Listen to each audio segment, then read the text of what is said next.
La taxe professionnelle représente une recette de 28 milliards d'euros pour les collectivités.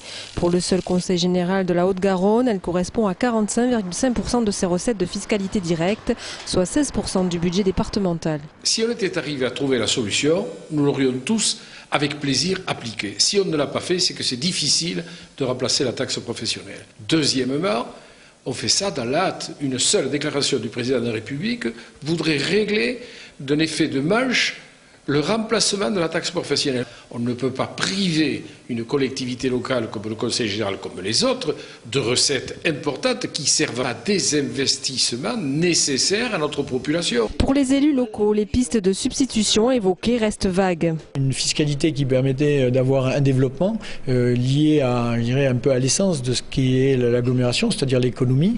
Aujourd'hui, je ne vois pas très bien par quoi il va le remplacer. Martin Malvy parle d'un effet boomerang sur l'investissement des collectivités locales dès 2009. C'est une annonce très légère, ou alors il y a derrière, et très dangereuse, une arrière-pensée qui consiste à dire, bien la réforme Balladur actuellement, la commission Balladur, je vais fusionner les départements et les régions, et je vais leur couper les ailes.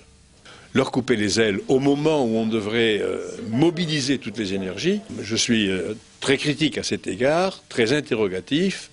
Oui, on peut, il faudrait, ce serait souhaitable, mais ça n'est pas la seule fiscalité. On peut aussi réduire d'autres fiscalités ou d'autres charges sans mettre les collectivités locales à mal. Les collectivités locales, très inquiètes de l'annonce, veulent connaître l'impôt qui permettra de remplacer la taxe professionnelle. Elle représente 100% des recettes fiscales des communautés d'agglomération ou des communes.